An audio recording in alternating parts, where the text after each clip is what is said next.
Salut, mon nom c'est Stacy et aujourd'hui nous allons vous présenter une vidéo parlant de Maria Montessori et Célestin Freinet.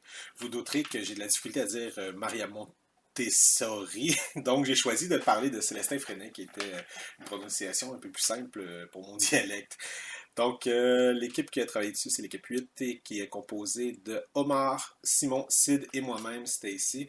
Le travail a été fait dans le cadre du cours Introduction et Initiation à l'intervention pédagogique à l'UQAM pour la session automne 2021. Donc, débutons cette merveilleuse présentation où je souhaite que vous en apprendrez plus sur ces deux grands penseurs au niveau de l'éducation et ce qu'ils nous ont apporté de nos jours et ce qui en reste. Salut tout le monde. Bon, ben aujourd'hui, moi je suis là pour vous parler de deux personnages. Ces deux personnes, ils sont très importantes dans l'histoire de l'éducation parce qu'ils ont beaucoup contribué à l'éducation, à la pédagogie, comme on la connaît aujourd'hui. Ces deux personnes-là, c'est Maria Montessori et Célestin Freinet.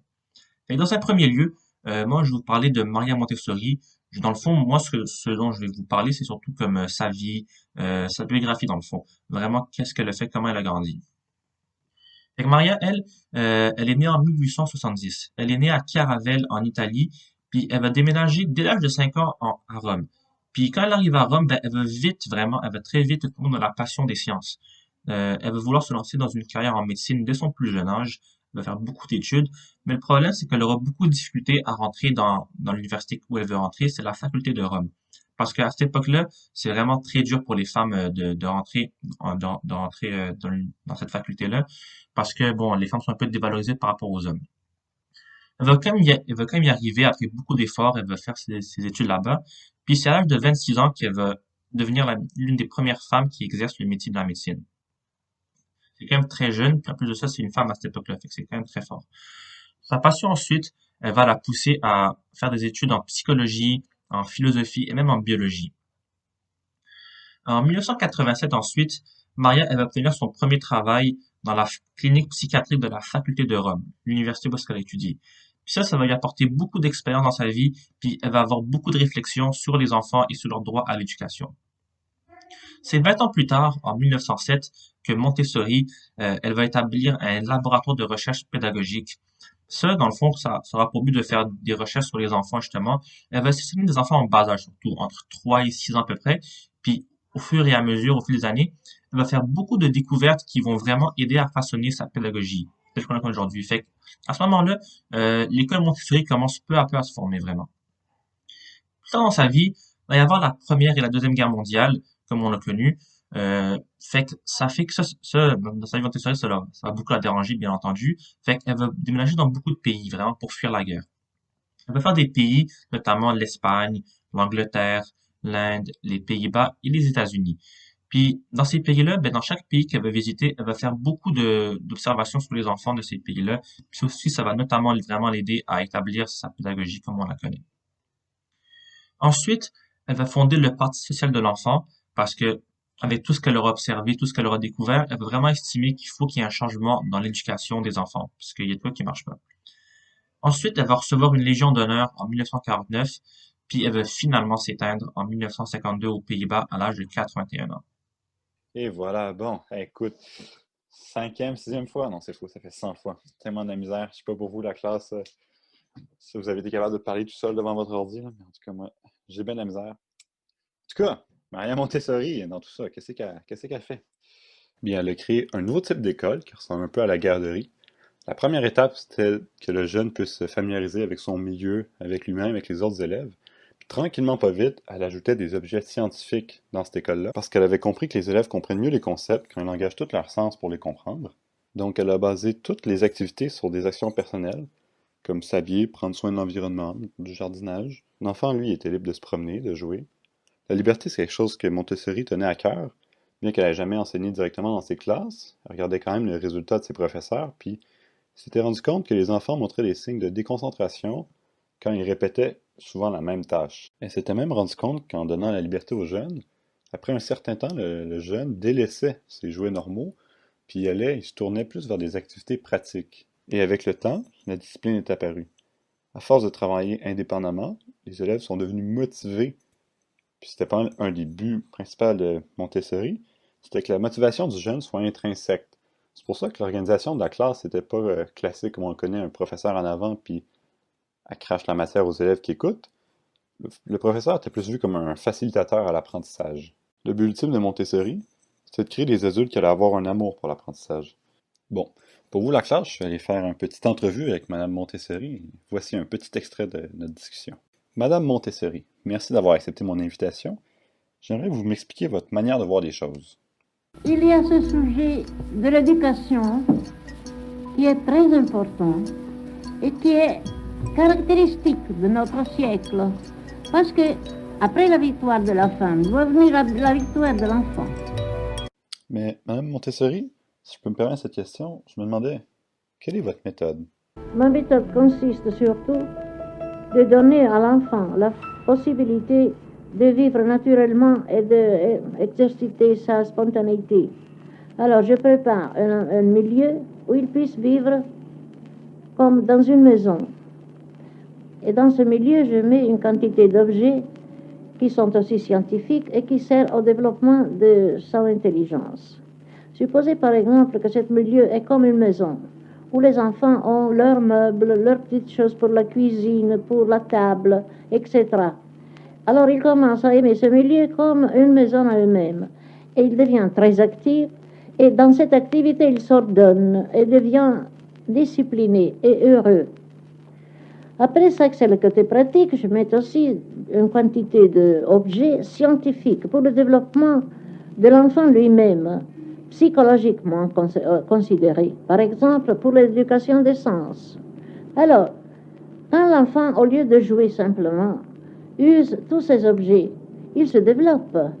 Il devient toujours plus intelligent, plus ordonné, plus discipliné.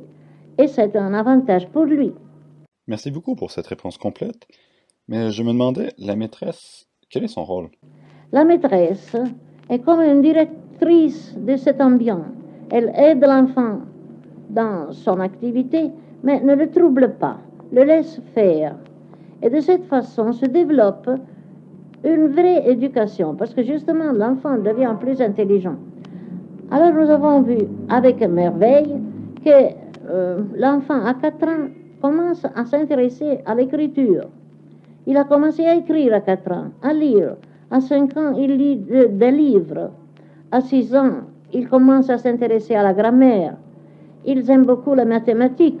Alors vous voyez qu'à 6 ans, lorsque devrait aller dans l'école élémentaire, il est déjà tellement cultivé qu'il pourrait entrer à la 3e classe élémentaire directement. Oui, très intéressant, très intéressant. Mais pouvez-vous nous en dire plus sur les résultats des jeunes? Les résultats sont que les enfants aussi, plus tard, continuent cet grand intérêt intellectuel et aussi pratique.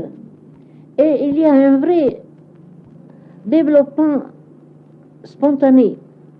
Et les enfants s'y sont reconnus comme ça, et on comprend que leur mentalité a besoin de s'alimenter et que nous lui faisons souffrir la faim, pourrait-on dire, la faim de l'intelligence. Alors cela doit réveiller toute l'humanité. Merci beaucoup, Madame Montessori, pour cette entrevue. Ça fut très apprécié. Merci de vous être déplacée pour nous. Et je sais que ça va pas très fort en ce moment, donc je vous souhaite un bon rétablissement. Je vous ai pas mis l'entrevue au complet, ça aurait été un petit peu long. Mais en parlant avec Montessori, je me suis rendu compte que pour elle, une chose qui était très importante, c'était la classe. Pas seulement parce qu'il y avait du matériel spécialisé, mais parce qu'une classe ouverte, pour elle, c'est un milieu qui laisse place au mouvement, puis pas juste physiquement pour pouvoir se déplacer dans l'espace, mais aussi ça influence psychologiquement le jeune, qui lui, par sa liberté dans sa classe, a une certaine liberté dans son esprit. Même qu'il y a eu des classes mixtes, pas en termes de sexe, il y a ça partout, mais en termes d'âge, pour que les plus jeunes puissent apprendre des plus vieux. C'est tout pour moi. J'espère que vous avez apprécié ma belle voix. Mais sûrement que vous vous demandez si des classes Montessori, ça existe encore. Eh bien, classe, c'est une bonne question, et je vais laisser mon collègue répondre à cette question. Bonjour, je me présente. Mon nom est Omar. J'étudie en bac en enseignement d'éthique et culture religieuse au secondaire. Aujourd'hui, ce que je vais vous parler, c'est de 2 écoles alternatives. La première question qu'il faut qu'on se pose, c'est quoi une école alternative? Une école alternative, c'est une école qui va proposer une façon de voir et d'étudier différentes d'une école de style régulière. Exemple, on est tous allés pour la plupart d'entre nous dans une école du primaire de notre quartier. Donc, l'école commençait aux alentours de entre 7h45 et 8h, finissait pour la plupart en 3 puis 4 heures.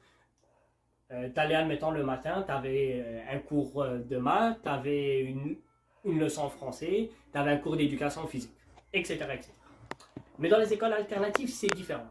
Très souvent, ça va être axé sur une vision, soit par le fondateur de l'école elle-même, ou par la direction, ou par un philosophe, ou des fois par des chercheurs. Les deux écoles auxquelles je fais référence, ce sont l'école de Montessori, qui est située au centre de service Rivière du Saguenay, et de Freinet, Célestin Freinet, qui est située au centre de service des Séguries. La première école que je vous parle, c'est l'école de Montessori, plutôt de Maria Montessori. Ce qu'il faut savoir dans cette école-là, c'est que l'enfant, on lui donne le maximum d'outils pour réussir dans la vie. Donc, qu'est-ce que ça veut dire avoir des outils?